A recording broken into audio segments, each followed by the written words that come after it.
सौनक आदि 88,000 ऋषि एकत्र होकर के प्राणवेता सूर्य जी से पूछने लगे कि हे महर्षि जी, हे महामुनि जी, किस व्रत के द्वारा अथवा किस तप के द्वारा मनवांछित फल प्राप्त होता है, हम उसे सुनना चाहते हैं। सूर्य महाराज बोले कि एक बार नारद जी ने कमलापति विष्णु भगवान को इस प्रकार पूछा था, उसी प्रसंग को मैं तुमसे कह रहा हूँ, ध्यान लगा कर सुनो।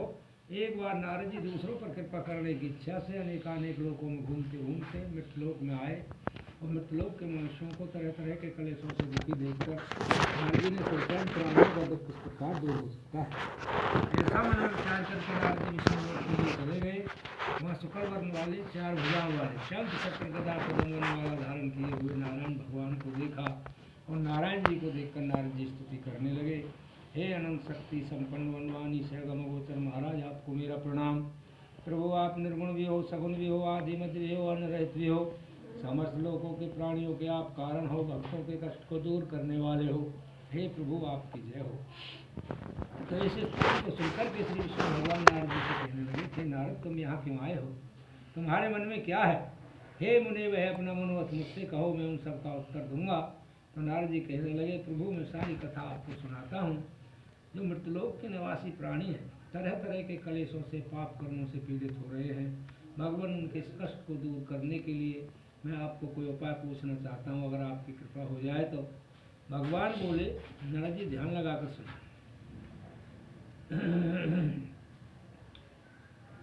हे वत्स, तुमने संसार की कामना से प्रश्न किया है। अब मैं तुम्हें उस उपाय को बतलाता हूँ जिसके करने से मनुष्य मोह से छूट जाता है। हे ब्राह्मण श्रेष्ठ, एक व्रत है जो स्वर्ग एवं मृतलोक दोनों में दुर्लभ है। उस व्रत को मैं तुम्हारे प्रेम के कारण बतला रहा हूँ। श्री सत्यदेव भगवान का व्रत है, उसको विधान पूर्वक करने से मानव शीघ्र शक्ति प्राप्ति करता है, अंत में मोक्ष को प्राप्त होता है। श्री भगवान के इस प्रकार की बात सुनकर के नारद जी कहने लगे, हे प्रभु, उस व्रत का क्या फल है, क्या विधान है? उस व्रत को किस किसने किया है, विस्तार से बतलाइए। यह व्रत कब करना चाहिए? भगवान बोले, नारद जी ध्यान लगाकर सुनो। यह व्रत दुख शोक को मिटाने वाला है, धन धान को बढ़ाने वाला है, सौभाग्य संतान और सर्वत्र विजय को देने वाला है। इसके लिए दिन का कोई बंधन नहीं है, किसी भी दिन इस व्रत को किया जा सकता है, लेकिन इसमें भक्ति एवं श्रद्धा की प्रभाव आवश्यकता है। संध्या की वेला में अर्थात गोधूली वेला में ब्राह्मण बंधुओं सहित धर्म में तत्पर होकर सदैव भगवान की पूजा करनी चाहिए। सवा से नैवेद्य भक्तिपूर्वक भगवान को अर्पण करें, मिठाई भोज सामग्री भगवान को समर्पण करें। भगवान का प्रिय फल केला है। घी दूध दही पंचामृत में प्रभु को स्नान करावे, गेहूँ के चूर्ण की पंजरी बनावे, उसमें गुड़ या शक्कर मिलावे, समस्त सामग्री 1.25 किलो बना करके भगवान का भोग लगा दे और ब्राह्मण को दक्षिणा देकर बंधु बांधवों के साथ सदैव भगवान की कथा सुने। भाइयों के साथ ब्राह्मण को भोजन करावे, स्वयं भी भक्तिपूर्वक भगवान का प्रसाद ले। रात्रि को नृत्य गीत जागरण कीर्तन इत्यादि इस प्रकार के आयोजन करें। इसके बाद जो सभी श्रोता अपने अपने घरों को जाते हैं, भगवान सत्यदेव का नाम लेते हुए स्मरण करते हुए चले जाते हैं। ऐसा करने से मनुष्य की कामना निश्चित रूप से सिद्ध हो जाती है। विशेषकर कलयुग में कोई दूसरा उपाय इसके बराबर आसान नहीं है। बोलिए सत्यदेव भगवान की जय। पुराने रेवा खंड प्रथम अध्याय समाप्त। हरे नमः। दूसरा अध्याय प्रारंभ। सूर्य भगवान कहते हैं, अथांच प्रविश्यामि कित्समयेन पुरद्विजय कश्चित् काशीपुरे रम्भे आसीत् विप्रो शत्रुभ्यां व्याकुलो भूत्वा नित्यं ब्राह्म भूतले दुःखता ब्राह्मण दृष्ट्वा भगवान ब्राह्मण प्रिया। तो सूर्य भगवान कहने लगे, हे ऋषियों, मैं आपको ये बतला रहा हूँ, ये पहले किसने किया था। प्राचीन वृत्तांत है। सुंदर काशीपुरी मंदिर में एक बहुत गरीब ब्राह्मण रहता था। भूख प्यास से व्याकुल होकर के रोजाना पृथ्वी पर भटकता फिरता था और ब्राह्मणों से प्यार करने वाले अथवा ब्राह्मणों के प्यारे भगवान ने उस दुखी ब्राह्मण को देखा। एक बूढ़े ब्राह्मण का रूप बना करके पास आकर आदरपूर्वक पूछा कि हे ब्राह्मण, तुम दीनहीन की भांति पृथ्वी पर क्यों विचरण करते हो? हे श्रेष्ठ ब्राह्मण, मैं सब तुम्हारी कथा सुनना चाहता हूँ, मुझसे कहो।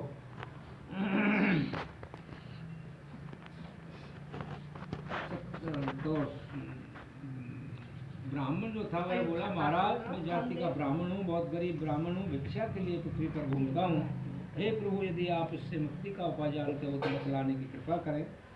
तो सत्यनारायण जो ब्राह्मण थे वह बोले, हे ब्राह्मण, सत्यनारायण भगवान जो है वह विष्णु रूप है, वांछित अर्थ का फल देने वाले हैं।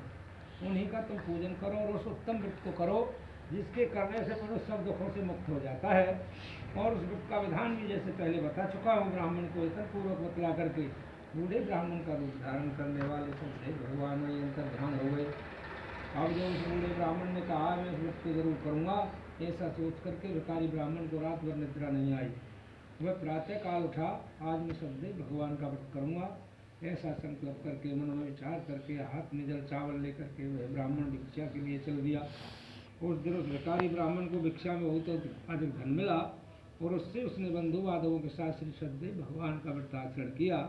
तो उस व्रत के प्रभाव से वह ब्राह्मण सारे दुखों से मुक्त हो गया, सारी संपत्तियों से युक्त हो गया।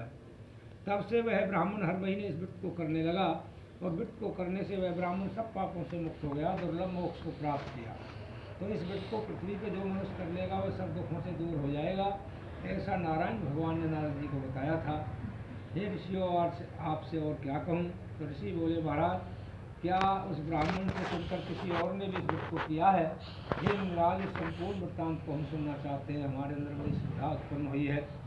तो सूर्य जी कहने लगे, सुनो, जिसने धरती पर इस व्रत को किया है। एक बार वह ब्राह्मण अपने वैभव के साथ भाइयों के साथ व्रत कर रहा था और उसी बीच में कोई लकड़हारा वहाँ आ गया।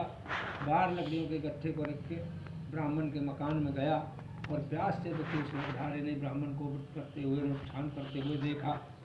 प्रणाम करके बोला, महाराज क्या कर रहे हो? इसके करने से क्या फल प्राप्त होता है?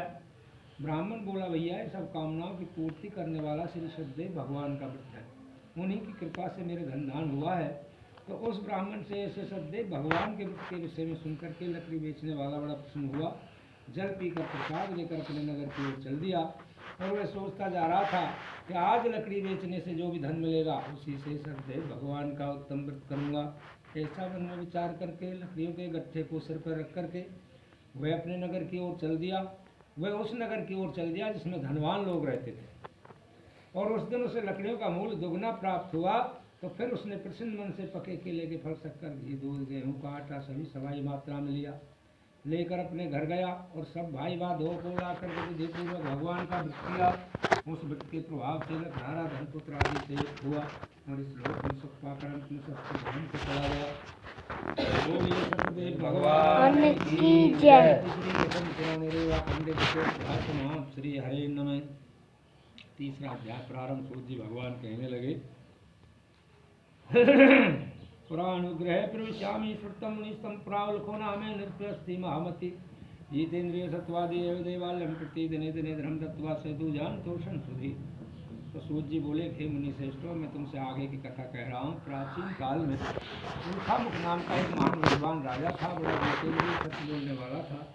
रोजाना मंदिर देव स्थानों में जाता, विद्वान ब्राह्मणों को धन देकर संतुष्ट करता था। उसकी पत्नी कमल के समान मुख वाली सती साध्वी थी और वे दोनों भद्रशिला नदी के किनारे से सदैव भगवान का व्रत कर रहे थे। तो इसी बीच में एक साधु नाम का बनिया वहाँ आया, जिसके पास व्यापार के लिए बहुत प्रकार का धन था। नौका को किनारे पर खड़ी करके राजा के पास पहुँचा और राजा को वृत्ति देखकर विनयपूर्वक कहने लगा कि हे राजन, भक्तियुक्त चित्त से आप ये क्या कर रहे हो, मुझे बतलाओ। राजा बोला, हे साधु, मैं अतुल तेज वाले विष्णु भगवान का पूजन कर रहा हूँ। अपने स्वजनों के साथ पुत्र आदि की कामना के लिए उनका व्रत भी करता हूँ। राजा के इन शब्दों को सुन करके बनिया आदरपूर्वक अपने घर गया और उसने अपनी पत्नी को संतान देने वाला व्रत बतलाया। मैं भी इस व्रत को जब करूँगा जब मेरे संतान हो जाएगी। इस प्रकार उस साधु बनिया ने अपनी बतलाया।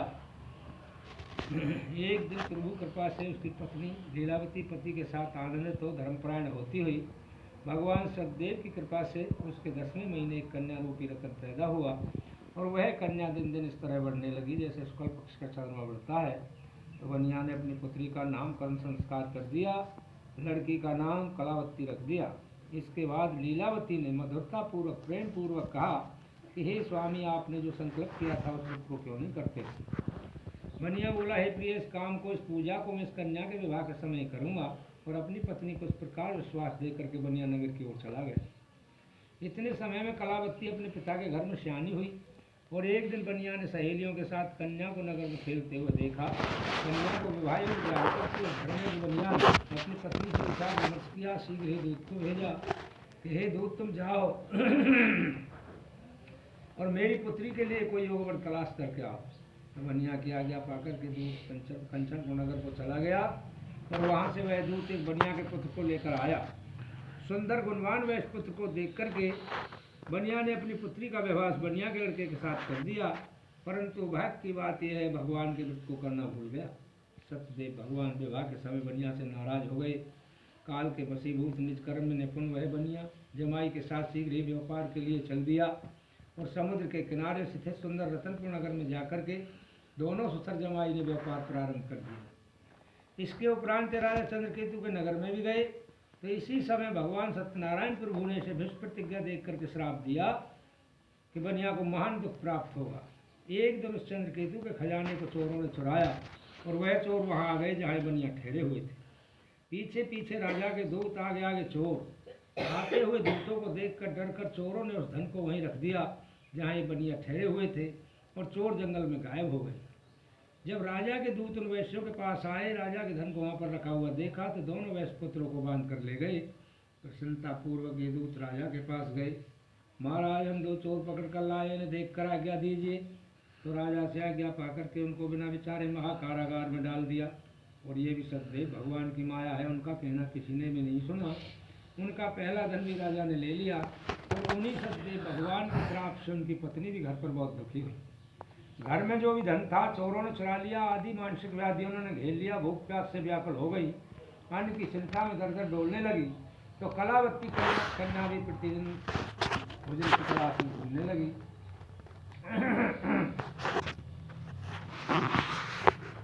भूख से व्याकुल होकर कलावती के घर गई। वहाँ जाकर नारायण भगवान का देखा, बैठकर भगवान से वरदान मांगा, प्रसाद लिया। रात्रि के समय कन्या घर की तरफ चल गई तो माता लीलावती ने कलावती को रात्रि माया देख करके बड़े प्रेम से कहा, बेटी इतनी रात तुमने कहा कर ली, तुम्हारे मन में क्या है? तो कन्या कलावती ने शीघ्र ही माँ से कहा, हे माँ, मैंने एक ब्राह्मण के घर में सिद्ध प्रदाता को सुना है। कन्या के बाद शंकर की लीलावती कुसुम होकर तैयार हो गई। उस पतिव्रता ने भगवान का व्रत किया, इसलिए उसके पति और जमाई शीघ्र ही घर आ जाओ। उसने भगवान से प्रार्थना की, भगवान मेरे पति और जमाई का अपराध क्षमा कीजिए। तो इस व्रत से पुनः श्री सत्यदेव भगवान प्रसन्न हो गए और उसी रात्रि राजा चंद्रकेतु को स्वप्न में दिखाई दिया। कहा कि राजन, दोनों बंदी वैश्यों को प्रातः ही छोड़ देना और उनका जो धन दिया है उन्हें दे देना, नहीं तो तेरा धनराज पुत्र आदि सब नष्ट हो जाएगा। तो राजा को सपने में ऐसा बता करके भगवान चले गए। उसके बाद प्रातः काल राजा ने स्वजनों के साथ सभा में बैठकर सभासदों को सपने की बात कही। बांधे गए वैश्य पुत्रों को छोड़ने के लिए कहा और राज कर्मचारी राजा के वचनों को सुन करके वैश्य पुत्रों को मुक्त करके राजा के सामने लाकर विनय पूर्वक बोले, महाराज, ये दोनों वैश्य पुत्र बंधन से मुक्त होकर आपके सामने उपस्थित हैं। इसके उपरांत महाजनों ने राजा को प्रणाम किया और पहले विकास का स्मरण करते हुए बनिया डर के मारे कुछ भी नहीं बोले। तो राजा उन वैश्य पुत्रों को देखकर आदरपूर्वक बोला, तुमने देव योग से महान दुख प्राप्त किया है, अब किसी प्रकार का भय नहीं है। राजा ने उनकी बेड़ियाँ निकलवाई, हजामित बनवाई, वस्त्र भूषण दिए, संतोष दिया, पुरस्कार दिया और पहले जो धन लिया था उससे दूना धन दे करके राजा ने कहा, अब आप लोग अपने घर चले जाएं। तो दोनों वैश्य पुत्रों ने राजा को प्रणाम करके कहा, महाराज आपकी कृपा से हम जा रहे हैं। ऐसा कह करके दोनों ससुर जमाई घर की तरफ चल दिए। बोलिए सत्यदेव भगवान की जय। इति श्री शकंद पुराणे रेवा खंडे तृतीय अध्याय समाप्त। श्री हरे नमः। चतुर्थ अध्याय प्रारंभ। सूत जी भगवान कहते हैं, यात्रां तु कृतवान साधु मर्दन ग्लाइन पूर्वकम ब्राह्मणों धनम दत्वा तदा तु नगरम एवं कियत दूरम गते साधु सत्यनारायण प्रभु। सूत जी महाराज बोले कि साधु बनिया ने पहले मंगल विधान के साथ ब्राह्मणों को धन दिया, यात्रा शुरू कर दी। बनिया अपने नगर की ओर चल दिया। उन वैश्यों के कुछ दूर जाने पर श्री सत्यदेव भगवान ने उनकी भावना को जानने की इच्छा से नाव के पास जाकर पूछा, अरे बनिया तेरी नाव में क्या है? तो इसके उपरांत बनिया अनादर की भावना से हाथ करता हुआ बोला, अरे दंडी बाबा, क्या कुछ धन लेना चाहते हो? मेरी नाव में तो लता पत्र आदि है। ऐसा कह करके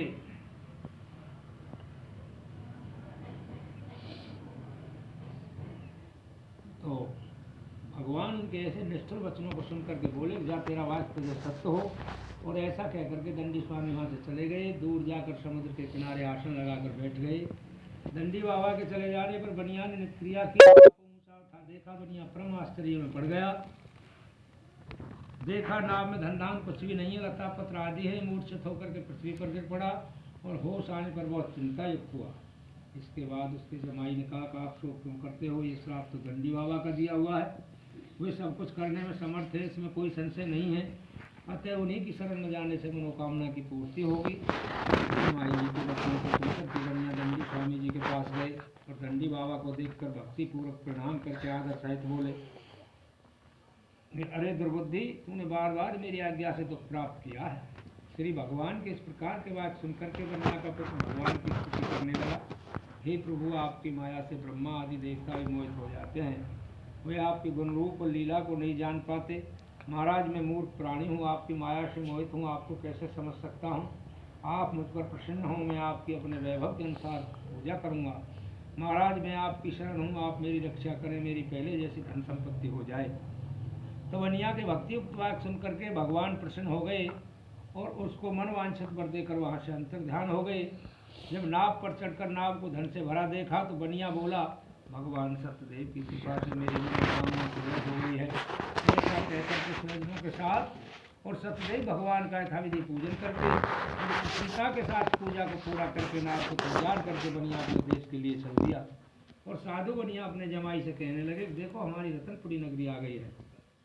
धन के रक्षक दूत को नगर भेजा, दूत नगर में गया, साधु बनिया की पत्नी को देखकर हाथ जोड़कर नमस्कार कहा, उचित वाक्य बोला, नमस्कार कर उचित वाक्य बोला कि साधु बनिया जमाई सहित धन सहित बंधु वर्ग सहित नगर के समीप आ गए हैं।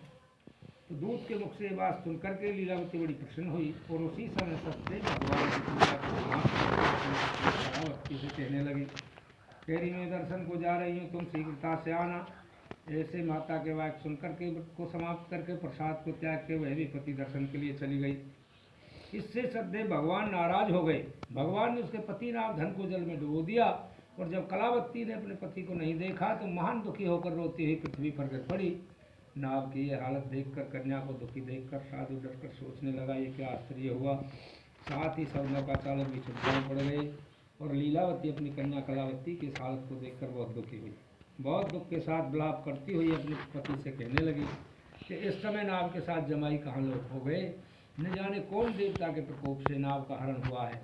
अरे सत्य, भगवान की महिमा कौन जान सकता है।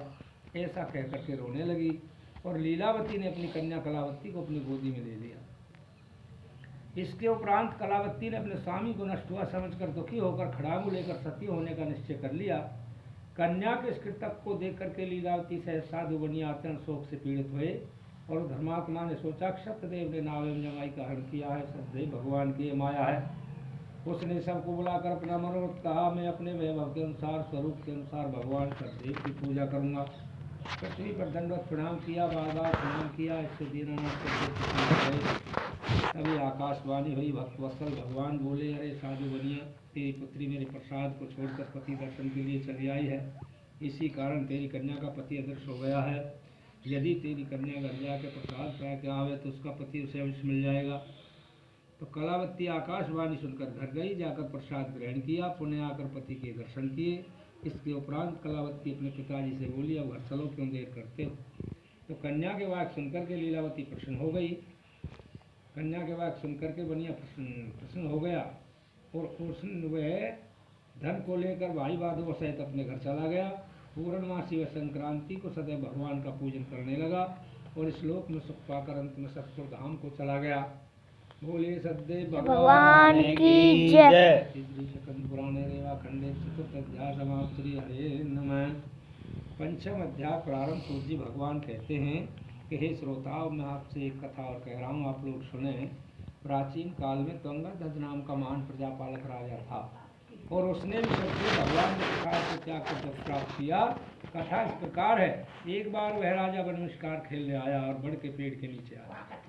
उसने देखा ग्वाले प्रसन्न होकर भक्तियुक्त होकर बंधु बांधवों सहित श्री सत्यदेव भगवान का पूजन कर रहे हैं। राजा देखकर भी अवमान के कारण वहाँ नहीं गया, ने भगवान को प्रणाम किया। तो सभी ग्वालों ने प्रसाद का दोना सजाया, राजा के पास ले गए और राजा को प्रसाद देकर के फिर अपनी इच्छा अनुसार प्रसाद ग्रहण किया। परंतु राजा ने प्रसाद ग्रहण नहीं किया। प्रसाद को त्याग करके वह राजा बहुत दुख को प्राप्त हुआ। उस राजा के 100 पुत्र धन आदि सब नष्ट हो गया। और जब राजा ने मन में विचार किया तो उसे निश्चय हुआ कि भगवान सत्यदेव ने सब कुछ नष्ट किया है, अब मैं वहीं जाता हूँ जहाँ भगवान का पूजन होता है। ऐसा मन में विचार करके वह राजा उन ग्वालों के समीप गया और उस तुंगत राजा ने ग्वालों के साथ जंगल में श्री सत्यदेव भगवान का पूजन विधि पूर्वक किया। राजा पुण्य पुत्र एवं धन से युक्त हो गया और इस लोक में सुख पाकर अंत में सतपुर धाम को चला गया। तो जो लोग इस परम दुर्लभ सत्य के व्रत को करते हैं, फल देने वाली पुण्य देने वाली कथा को सुनते हैं, भगवान सतदेव की कृपा से उनको धनवान होता है, गरीबों को धन मिलता है, बंधन वाले के बंधन छूट जाते हैं, सतदेव भगवान की कृपा से डरे हुए निडर हो जाते हैं, इसमें कोई संशय नहीं है। और वह व्यक्ति इच्छित फल प्राप्त करके अंत में वैकुंठ धाम को चले जाते हैं। ये श्रोताओं, ये आपको श्री सतदेव भगवान का व्रत बतलाया है, जिसके करने से मानव सभी प्रकार के दुखों से छुटकारा पाता है। विशेषकर कलयुग में सतदेव भगवान की पूजा फलदायिनी है। कुछ इन्हें सत्य कहते हैं, कुछ भगवान, कुछ सत्यनारायण, कुछ सतदेव स्वामी कहते हैं। अनेक रूप धारण करके सतदेव भगवान सभी भक्तों की इच्छा पूर्ति करते हैं। हे मुनीश्वरों, जिन्होंने इस व्रत को किया उनके अगले जन्मों की कथा आपको सुनाता हूँ। जो शतानंद नाम का ब्राह्मण था, सुदामा नाम का ब्राह्मण हुआ, जीवन भर कृष्ण भगवान का ध्यान करके मोक्ष की प्राप्ति की। और जो लकड़हारा था, निषादराज भील बना, भगवान राम की सेवा करके मोक्ष को पाया। सुखामुख नाम का राजा दशरथ हुआ, श्री रघुनाथ जी की पूजा करके वैकुंठ धाम को चले गए। धार्मिक सत्यवती साधु नाम का जो बनिया था, मूलध्वज नाम का राजा हुआ, जिसने अपने पुत्र पर आरा चलाकर कृष्ण भगवान को देकर मोक्ष की प्राप्ति की। धर्मध्वज नाम के जो राजा थे, स्वयं हुए, जो सबको भगवान भक्त बनाकर वैकुंठ धाम को ले गए। बोलिए सत्यदेव भगवान की जय। पुराने रेवा खंडे पंचम अध्याय समाप्त। श्री हरे बोलो सत्यदेव भगवान की जय। नागनाथ महाराज की जय। श्री गुरु महाराज की जय। ओम जय जगदीश रे स्वामी, जय जगदीश रे। भक्त जनों के संकट, जनों के संकट क्षण में दूर करे। ओम जय जगदीश रे। जो पावे पल पावे, दुख बिन से मनता स्वामी, दुख बिन से मनता। सुख संपत्ति घर आवे, सुख संपत्ति घर आवे, कष्ट मिटे घर का। ओम जय जगदीश रे। माते पिता मेरे, शरण गहूँ मैं किसकी स्वामी, शरण गहूँ मैं किसकी। तुम्हें बिन और न दूजा प्रभु, बिन और न दूजा आज करूँ मैं जिसकी। ओम जय जगदीश रे। तुम पूरन परमात्म पिता, तुम्हें अंतर्यामी स्वामी, तुम्हें अंतर्यामी। पार ब्रह्म परमेश्वर, पार ब्रह्म परमेश्वर, तुम सबके स्वामी। ओम जय जगदीश रे। करुणा के सागर तुम्हें पालन करता स्वामी, तुम्हें पालन करता। मैं सेवक कर खामी, मैं सेवक तुम स्वामी, कृपा करो हरि। ओम जय जगदीश हरे। तुम हो एक अगोचर सबके प्राणपति स्वामी, सबके प्राणपति। किस विध मिलूं दया में, किस विध मिलूं दया में, तुमसे मैं कौन थी। ओम जय जगदीश हरे। दीन बांधो दुख हरता, तुम्हें ठाकुर मेरे स्वामी, तुम्हें रक्षक मेरे। अपने हाथ उठाओ, अपने चरण लगाओ द्वार पड़ा तेरे। ओम जय जगदीश हरे। विषय विकार मिटाओ पाप हरो देवा। स्वामी कष्ट हरो देवा। श्रद्धा भक्ति बढ़ाओ बल और बुद्धि बढ़ाओ। संतन बल सेवा। ओम जय जगदीश हरे। श्याम सुंदर जी की आरती जो कोई नर गावे। स्वामी प्रेम सहित गावे। कहते शिवानंद स्वामी जपत हरि हर स्वामी। मन वंचित फल पावे। ओम जय जगदीश हरे। भगवान की जय। महाराज की जय। ओम संताकारं भुजगशयनं पद्मनाभं सुरेश्वरं विश्वाधारं गगनसदृशं मेघवर्णं शुभांगं श्रीलक्ष्मीकान्तं कमलनयनं योगध्यानगम्यं वन्दे विष्णुभव्यहरणं सर्वलोकैकनाथं। भगवान जय हो। सब देवता लक्ष्मी गणेश महाराज निवास करो। बोलो सत्यदेव भगवान की जय। जय जय जय श्री राधे। यामते यामला प्रसाद श्री हो गई। जय हो जय हो जय हो जय।